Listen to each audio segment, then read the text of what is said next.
And welcome back, guys, to episode number 4 of Talkin Atlanta Hawks. My name is John. If you're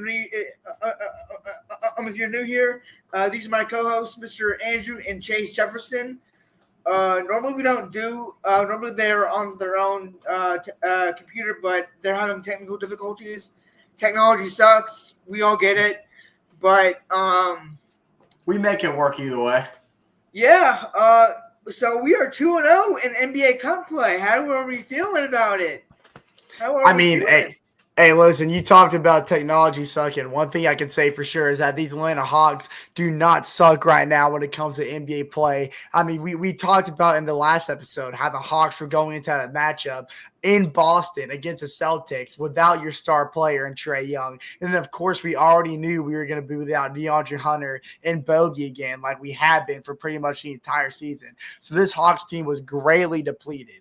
But as we're about to get into, man, the Hawks pulled off what could potentially end up being the biggest upset of the NBA season because the Hawks were 16 and a half point underdogs going into that game. And it got ugly for a minute. I mean, we found ourselves down by 20 in that second quarter. But we found our way to claw back on incredible performances. I don't want to get into the details yet because we got to set the tone first. But I am super, super excited with how these Hawks are playing. And speaking of, they're playing in Portland right now. The game's a little close, but man, the Hawks dominated that first quarter. Just a lot of exciting things that I'm seeing from this Hawks basketball team right now. And I will say, like Angie said, we'll get more into this as the episode goes on. But one thing you're going to hear us mention a lot is what we talked about in previous episodes. One thing the Hawks have to get better at is producing offensively when Trae Young is off the court. But ever since we made our last video, we had 2 NBA Cup games against the Celtics and the Wizards. I think both of those games, we saw the Hawks play just as good offensively with Trae off the court as he was on the court. Of course, Trae missed the Boston game completely, and we went on the road and we won. But then that game against Washington, it ended in a 12-point win for the Atlanta Hawks. But the Hawks were just as productive when Trae was off the court. I think this is something that's going to be very important for this Hawks team as we go later down the stretch. So why don't we kick it off by talking about the big Celtics game? What did y'all see in that game? Since y'all were watching that one. So unfortunately, I was at work when this game was going on. But I did go back and watch the highlights and saw what happened. But I think I'm going to let Andrew take this one because he was actually watching it live, not in person, but he was watching it live while I was at work. Yeah, so the biggest concern to me, heading into this game was not really the defensive side of the ball because without Trae being out, I mean, Trae's not really a defensive presence guy anyways. But of course, when the Celtics came to Atlanta, a couple games prior to this one, Jason Tatum, Jaylen Brown, I mean, they just got the better of the Hawks, especially in the paint. And the Celtics, I mean, the ball movement was so fluid in that game. They were limiting the turnovers. Their defense was actually creating a lot of turnovers, just wreaking havoc all over the court in Atlanta. So going to this game, my biggest concern was how are the Hawks going to move the ball on offense without your biggest playmaker? Because before that game, we saw in that Saturday game against the Chicago Bulls, of course, we talked about last episode of how big of a factor Trae Young was, racking up 10 assists in that first 8 assists in the first eight quarter. assists in that first quarter, and just how he was, creating separation and getting his teammates open, and that led to knocking down shots. But without Trae Young, I wasn't really sure what to expect. So my biggest surprise, I don't even want to call it a surprise because he's been previewing it so much leading up to this game, is how big of a factor Dyson Daniels was going to be without Trae on the court. I mean, he had all the space in the world to, play the top of the key, make sure the wings were closed in, try to remove Jaylen Brown from getting in the paint as much as possible. And that is exactly what he did with his quick hands and his incredible. I mean, I cannot preach to you enough how incredible his steal ability has been in causing turnovers and getting those fast break points. And then another impressive performance for me that I did not see coming out the window at all was Larry Nance Jr. and his efficient scoring from three, knocking down 6 threes, and especially in that third quarter, that 3-point making from Larry Nance proved to be huge. And then Clint Capella inside the paint was playing like he was back in Houston during his youth years. You know what I mean? Like, He's been playing that way since the Chicago game. yeah, and it's like when Trae Young's on the court and they try that pick and roll, and you know how the paint defenders have to, gravitate towards Trae because he can hit you with the floater, and then that's when Trae Young will lob it at Capella. Because Trae wasn't on the court, what Clint Capella was doing was setting the screens and then using the backdoor cuts to get open, and then a Congu off the bench was using the same mythology to create. I think the Hawks had like almost a combined 80 points of our 117 coming from the paint, because that's just where our point of attack was. And Al Horford, as even with veteran experience, had no answer because he's so used to having to figure out how they're going to keep Trae Young and Clint Capella from using the pick and roll. But without Trae on the court, they didn't know what to expect from the off-ball movement from Capella and a Kongwu, and they had no answer to it because it was too it was too unpredictable. And then, of course, Jalen Johnson getting his second career triple-double was a high key mark that the Hawks, executed in that game to get the upset win. And I just also want to point out, I mean, again, Dyson Daniels with his still-making ability was another main reason why Jalen Johnson had the triple-double that he had, because it created Jalen Johnson opportunities to get those fast break points and then move the ball when the Celtics were outnumbered to get those assists up. And then, of course, we all know how good Jalen Johnson's rebounding ability is. But very, very impressive. And then the adversity that this young Hawks core showed after being down by 20 in the second quarter to climb their way back up in the third quarter and get the job done in that fourth was absolutely unbelievable. And then the Celtics I think they had 23 combined turnovers in that game, and that just proves what I've been saying for the last 5 minutes, how the Hawks were able to create turnovers and get those fast break points. But John, I want to hear your thoughts on this game before we throw to you, Chase. What impressed you the most? And what does this upset win do for the Hawks going forward? It just shows that we can play good without Trae Young, and we don't need to rely on Trae on the floor. We can have guys step up like Johnson, like Dyson Daniels, like Capella, like Okongwu, like Matthews. We don't need Trae Young to to drop 40 points a night for us to win. We don't need that from Trae. I think my biggest thing from that I want Trae to realize is we don't he can get his teammates involved. He doesn't need to carry us. He doesn't need to play like a Steph Curry. And Steph Curry himself, he gets his teammates involved. I mean, yeah, he doesn't have Klay Thompson anymore, but he still gets his guys involved. That's why, I don't like to say this, but it's true. Curry is a better point guard because he gets his teammates involved. Right. So that's why. My thing is as long as we're getting our guys involved, I think we can prove that we are a good threat in the East. 100%. And I will say, before we move on to this Washington game, I just want to say this. We said it 15 times, and I'm going to say it again, but I'm going to emphasize it a little more. The Hawks absolutely won this trade with the New Orleans Pelicans. And I'll get a little deeper into it. We gave them DeJounte Murray, but then we got Dyson Daniels and Larry Nance Jr. Now, last year, Dyson Daniels and Larry Nance Jr. were very uninvolved with that Pelicans team. Yeah. They were getting less than 10 minutes a game. They had hardly any court time, and they didn't have any chemistry. They were just on the court as a utility guy that the Pelicans use when they want to give their main guys rest. But then this complements how good of a job Quinn Snyder and this Hawks coaching staff does at building players' chemistry and building their own character. Because when Dyson Daniels and Larry Nance Jr., like I said, who was getting very limited court time, had little production on the Pelicans just a year ago, look how he has transformed these players and allowed them to build their own identity with the team just 13 games into the season.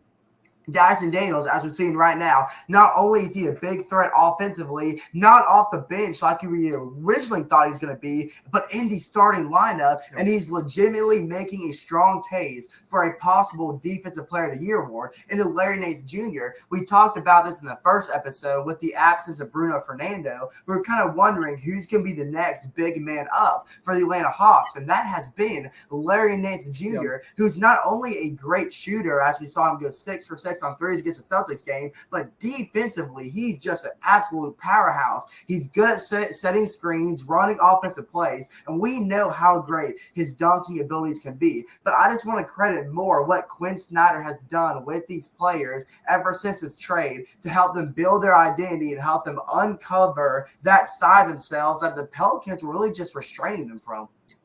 Yeah, and like you said, Chase, just to point out, Dyson Daniels and his, production, because like you said, in New Orleans, I think he averages 5.5 a game. He averaged like 9 minutes. He was more of a role asset than he was anything else, like a situational player. When the Pelicans maybe needed some defensive stops, that's when he'd get put in the game. But then when the offensive unit was back out, he'd get subbed out. But Quinn Snyder has instilled the confidence inside Dyson Daniels to step up into that much bigger role that he's been presented with in Atlanta.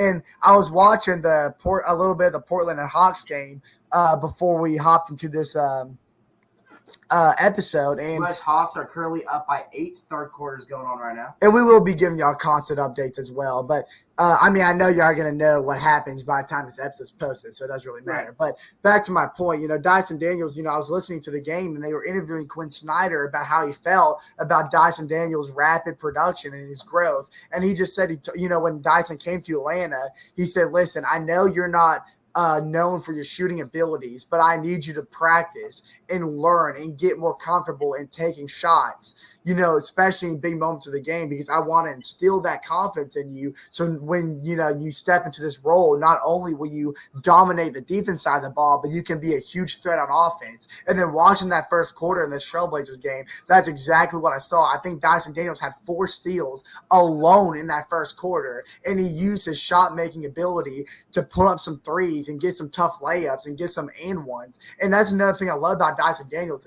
When he drives in the paint, he's a great contact player. He can absorb contact and still make the shot to create those 3-point opportunities. And that's just, I think, an asset in the game of basketball that's not really around a lot because you know how soft the NBA can be sometimes.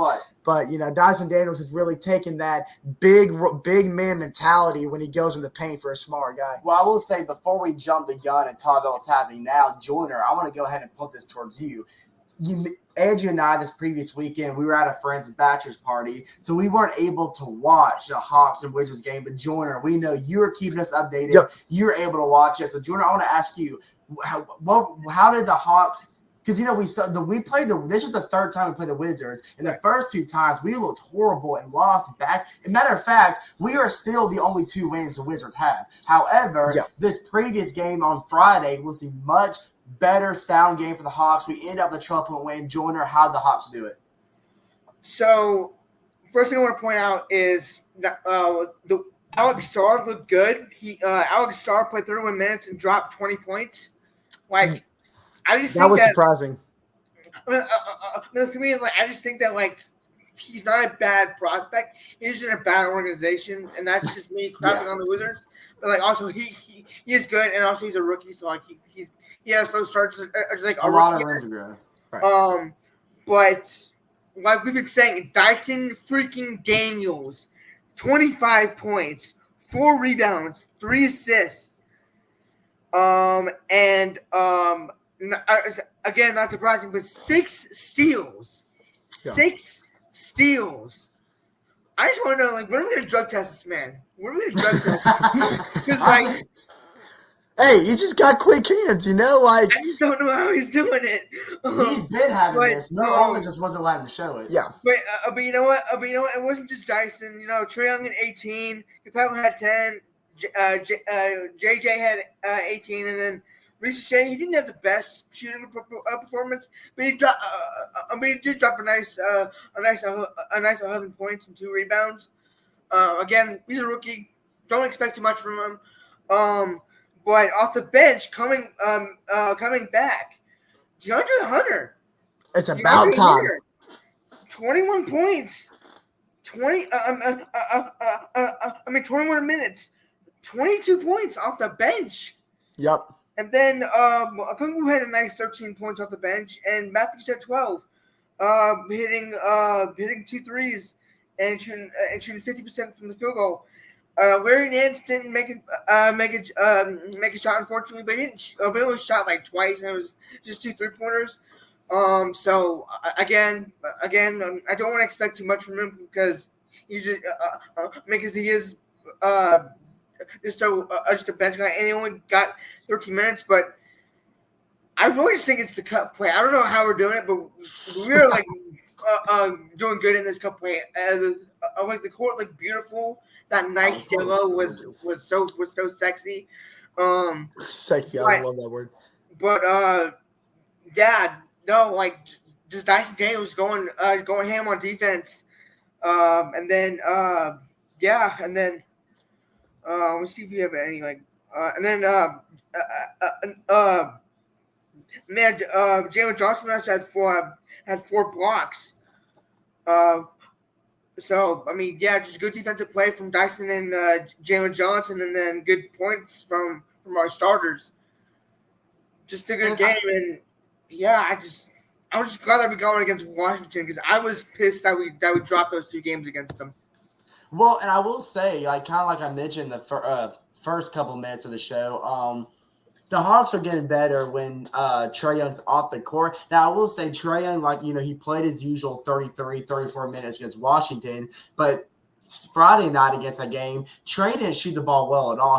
He went 5 for 18, 4 of those shots coming from the three-point line. He shot 4 for 9 for threes, which is pretty solid, but he was missing a lot of his inside shots. He still had his 9 assists. However, what we're now able to see is Trae Young shoots the ball horribly, yet the Hawks still drop 129, meaning Quinn Snyder is building this team to know that even when Trae Young's off his game, they can pick up his slack and still work as a team. The team doesn't have to be complete with Trae Young, but the whole team, like the team coming together is what makes them complete. I think that's a really big factor. Like, I think what we're starting to see Trae Young do is step out of his superstar role and more of his leadership role. And instead of like the Hawks working through him, he's working through the team. Because Trae Young shot 5 for 18. However, him and Jalen Johnson they were on the court together. We saw Jalen Johnson as the main point of attack, while Trae Young was just moving the ball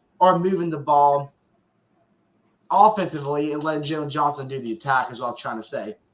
And then the big man, when Trae Young was missing his inside shots, we saw Clint Capella, Aneke Kongwu, grab the rebounds and setting up a lot of key second chance points from the Atlanta Hawks. I think it's factors like this that's going to build the team not just into like a playoff hopeful, but actually a playoff contending team. And this is why I love Quinn Snyder as coach. I know this is his 3rd season, and his first 2 seasons weren't the best, but what I love about Quinn Snyder, and I listen to Trae Young's From the Point podcast here and there, and something he always mentions about Quinn Snyder is that he is a character builder. He said the moment that Quinn Snyder came with the organization, he saw something from him that he has never seen from any of his coaches, that he will go one-on-one with his players. He will learn individually their strengths and weaknesses.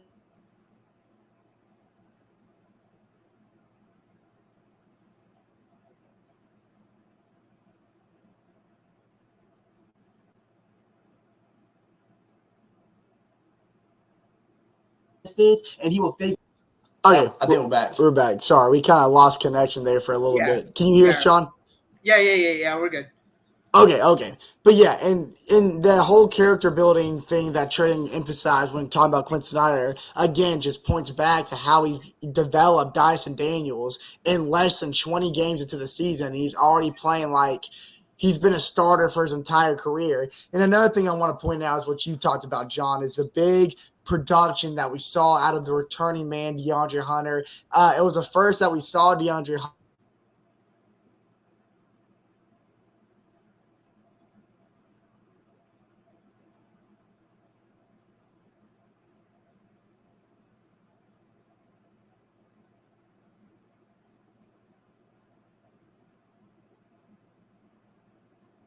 Hunter since all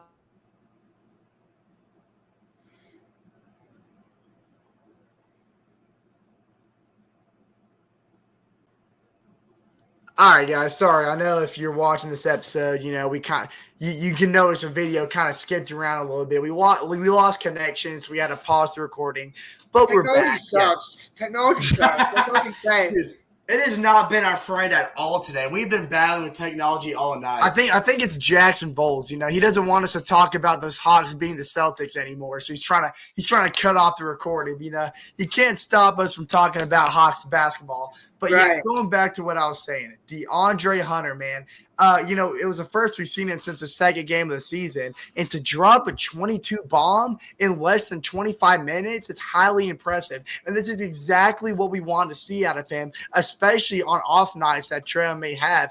Get the support behind him with other guys with so much potential, like DeAndre Hunter. And then the defensive presence that he applies at the top of the wing to keep players like in this instance, Alex Sarr from getting into the paint really easily. And, other players like Kyle Kuzma who likes to get in the post game. It's a defense. He uses his length to create or to make post shots like Kuzma or the post shots that Kuzma likes to use more difficult because of the length that he has that we've noticed that we've been lacking ever since his injury occurred. So it's really nice to have that back on the court, and we'll see how he gets more and more I guess comfortable with the new teammates that he has around him, especially since he hasn't had the opportunity to do so because of his injury. But I mean, right out of the gate, it seemed like that first game that he had in Washington, he just seemed just fine, adapting to the new atmosphere that Atlanta has now with this new court. But, hey, like you said, 2-0 NBA Cup play. We take a couple games now back into just regular season before hitting Chicago on Friday to resume NBA Cup group play. And then, of course, we have the Cavs, who are still undefeated as our next group game after the Bulls in Chicago. Thankfully, the Cavs are in Atlanta, and hopefully Cleveland will have at least 1 or 2 losses before the 29th of November. Because I swear to you, if they are like 20-0 going into Atlanta, I am going to be ticked. There's no signs of them slowing down. They're playing tonight, actually. I think they were up big last time I checked. So they're already well on pace to start 15-0. I mean, we haven't playing Charlotte. We haven't seen a NBA team start off the season this hot since the Warriors had their 73-9 season back in 2016 or 2017. It's just absolutely ridiculous. But now, pivoting from the Washington game, we have a live game going on right now. As mentioned before, 6 minutes left in the third quarter. Hawks currently up 76-68. That's an 8-point lead right there. There's not a lot of threats that Portland has right now to make me believe that the Hawks will lose this game as long as we don't slow down and lose our offensive efficiency. Defensively, we seem like we're playing a great game. But, John, I'm going to throw it back to you. I want to preview, because I know we've got a live game going on right now, but I want to preview some of the Hawks' upcoming games because we're in the midst of a really, really tough road stretch. Out west. Obviously, we're in Portland right now, but then on Monday, which is tomorrow, which back-to-backs are always hard to do, we got to play in Sacramento. And then Wednesday, we got to go in Golden State to play the Red Hot Warriors. And then, like I said earlier, we got an NBA Cup game in Chicago on Friday. So how are the Hawks going to take this momentum out west and try to get a good road trip headed back home on Monday against the Mavericks after that Cup game? How do you think the Hawks can complete a successful road trip? Well, I mean, look at the score now. It's getting kind of close with the. I'm just getting kind of close with this Blazers game. So, I mean, like, we just have to play way how we know we play against the Kings. The other night, De'Aaron Fox dropped 60 points against. That was ridiculous. Against I forget who they played when he dropped that many. The Wolves, and they still lost in Cup play. That was a Cup game. And they were at home too, so they were in Sacramento. So I just think we gotta neutralize De'Aaron Fox. Hopefully we can switch Dyson on him. because I don't trust Trey to stop De'Aaron. But going to the Warriors, I would again. We just got to neutralize Curry. Which that's easier said than done. Yeah, exactly. But not only do they neutralize Curry, but neutralize Buddy Hield. Dude, Buddy Hield has been unreal in this season with Golden State. Yeah, he has. Yeah, no, he's basically like Klay Thompson, like 2.0. He is. He is. And it's tough to say that, but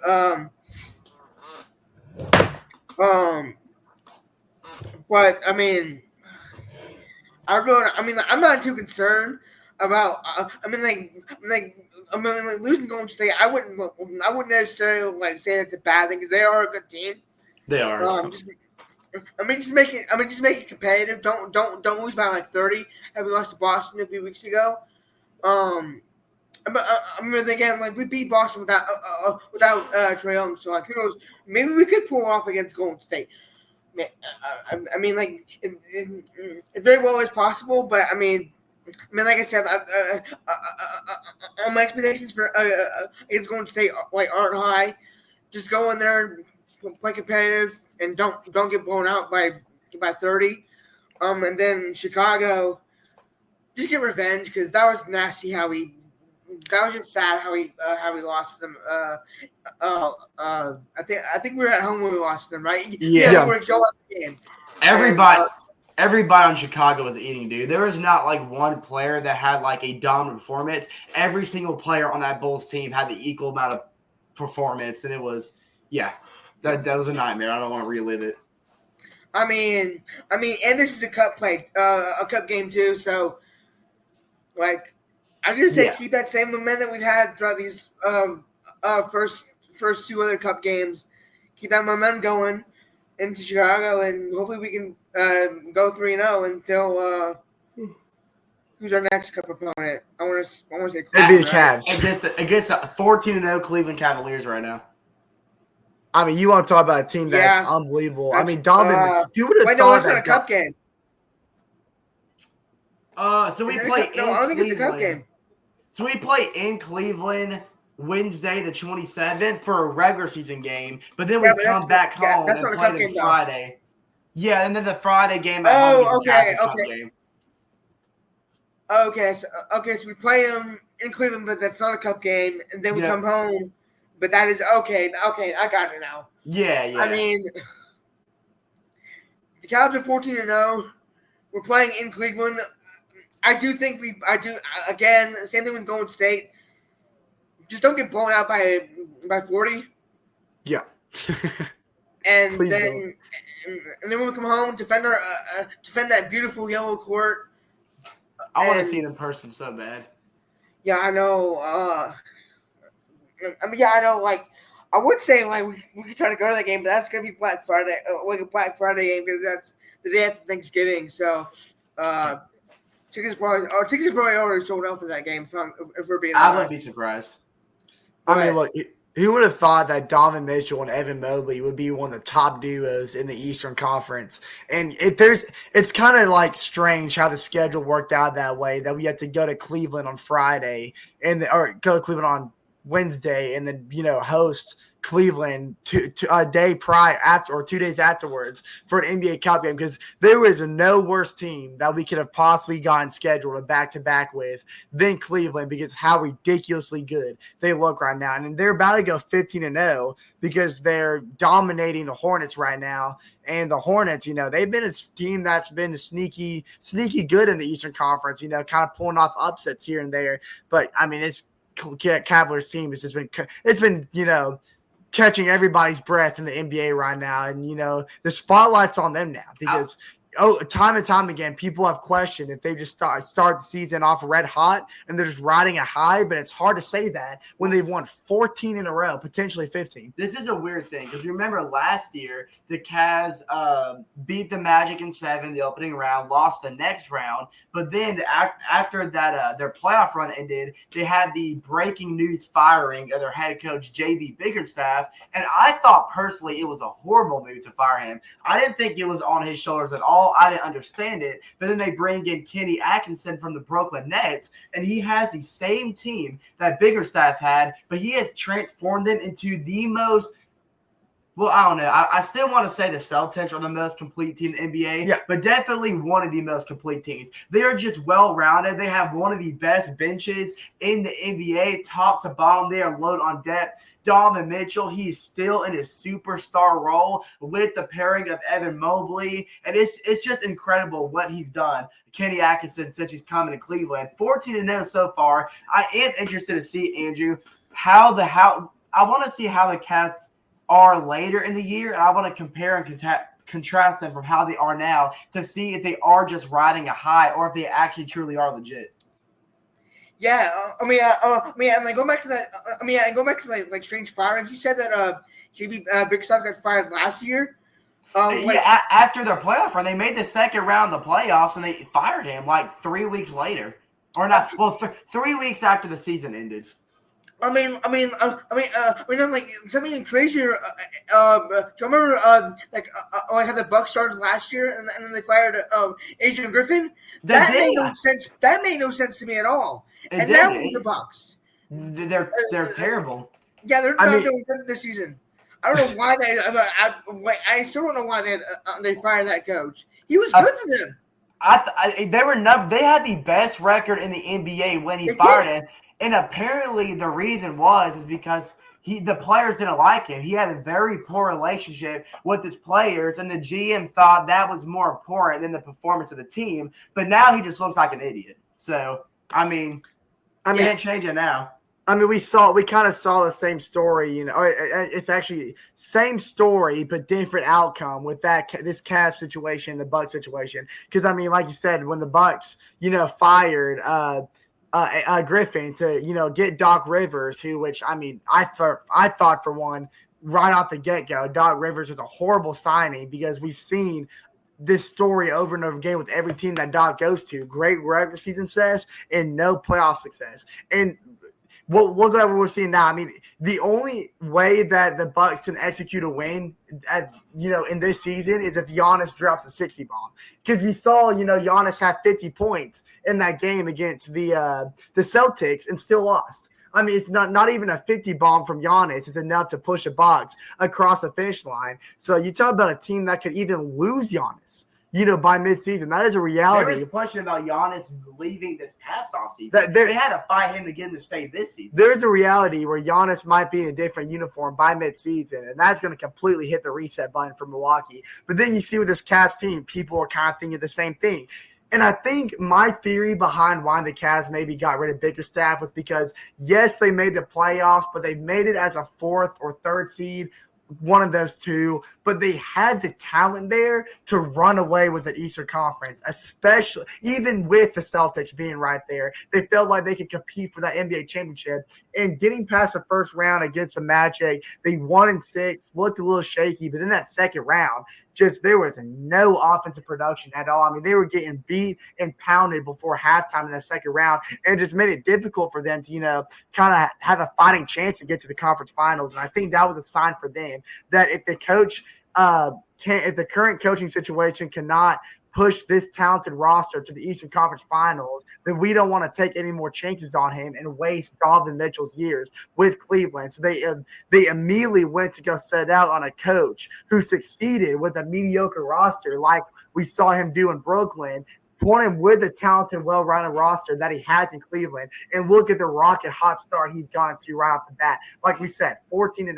So it's going to be interesting. I know we talk about Hawks basketball here, but we can't talk Hawks basketball and ignore the juggernaut we have in the Eastern Conference, and the Hawks are going to face twice before we air our next episode. So we're going to have a lot to cover. Hopefully what we're saying now turns out to be better than it is bad. But speaking of bad, I don't know if you've been paying attention to this, John, but the Hawks have completely fallen apart in the third quarter. We are losing the third quarter 35-17 right now. The Hawks just made a 3-point shot, but down by 10 all of a sudden. What an insane swing by this Portland team. It's just ridiculous. Yeah, Shane Sharp has 21 points. Crazy. Well, and so does Delano Banton. Dude, Whoever that this has been a third quarter collapse. So, Yeah. so fourth quarter is about us, or the third quarter is nearing. So I guess we can all try to go catch it in the fourth quarter, unless if anyone has any closing remarks before we wrap this episode up. Yeah, I do. So like now that DeAndre Hunter's back, do y'all see us moving Zachary back to the bench, or do you see him starting 3 year? How like I predicted? I think Zachary's done fine in the starting lineup. Same. If I'm Quinn Snyder, I would keep Zachary starting until Hunter rebuilds his health. Because Hunter's still not exactly 100%. He's playing great, though. I would keep him on the bench, let Hunter get warmed up. And then I think I consider putting Hunter back in the starting lineup. But at least for right now, I think you keep Zachary in the starting five. It's kind of tough because if we go by that theory, Chase, and, it takes DeAndre Hunter a little more time than we think to develop back into that starting role, look at the production he showed off the bench in that Washington game. It almost seems like it would make more sense to keep Zachary in the starting role and let him develop into the number one talent that, we all think he can be, and let DeAndre Hunter continue to add that other, veteran asset to the bench to also help the young guys that we have on coming off the bench, like a Congo who's getting more and more developed into that veteran experience, and then other guys like he could be a good complement to Vitt and Garrison Matthews. And then when Bogey comes, because you got to make room in the starting five for Bogey as well. Right. And I think. Well, he's gonna start. He'll start in Dyson Daniels' spot. No, absolutely not. Are you kidding me? He's a shooting guard. That's where you have Dyson Daniels. But with the way, actually, we probably put Bogey. No. Bogey's coming off the bench. So regardless, when he comes back. That's what I'm saying. Yeah. So that if we you don't have to make him. So if we keep DeAndre Hunter on the bench as well, when Trae Young and Dyson Daniels needs rest, look who comes in their spot: Bogey and DeAndre Hunter. We haven't even mentioned the fact that Vitt Krievich has come back today, and he hasn't played a game since the first time we played Washington earlier in the year. Yes, you talk about a dominant bench that the Hawks had the potential to build when Bogey comes back. It's unbelievable. So that to answer your question, John, I think no, we don't start DeAndre and keep him on the bench. I agree. Then that I'm fine with that because hey, that's exactly what I said. I said Zach starts off. I said Zach starts the season on the bench, gets acclimated to the NBA, to our style of play. Because remember, he played in Europe. He didn't play. He didn't play in college. He played in Europe. They play a totally different style of basketball in Europe. Right. I said Zach starts on the bench, gets acclimated to the NBA, and then like if he starts playing on the bench, which he did, unfortunately, Hunter got hurt. But hey, that was a blessing in disguise for Zach. Zach goes off against the Knicks, drops 33. Yeah, 33. Yeah. Boom, he's in the starting lineup. No complaints from me. I'm not complaining either. And with the potential, because he also had 2 blocks and 3 steals to go along with that 30 piece. So to have a number 1 overall pick this early in the year, drop a stat line like that is enough evidence for me to keep Zachary on the starting lineup so he can continue to get more comfortable in his position and outpour more performances like that as the season gets later in the year, and then, especially in crunch time when the Hawks need him the most, we can see more performances like that. And who knows, that could be a big turning point for the Hawks in terms of where we fall in the play when it comes to playoff time. So that's another reason why I think we keep Zachary getting those starting minutes. All right. Well, I think this is a good episode. Oh, yeah. First live Hawks game episode. So it was fun. It was fun talking, giving you guys updates. Throughout the game, even though we're down by 12 now. But hopefully when this episode is posted, we'll be talking about a great fourth quarter comeback. Exactly. Yeah. Exactly. For sure. Sounds good. All right. Well, I got nothing else to say. All right. Well, that's going to do it for this episode. Like John just mentioned, as for Andrew, Chase, and then, of course, John themselves, we will see how the Hawks can take on this tough road trip. And like I said, hopefully by this time next week, we'll talk about how the Hawks are 2 or 3 games over 500. That would be a dream come true. And we'll see if we can remain undefeated in NBA group play. But, until then, this has been Talking ATL Hawks, and we see you guys next week.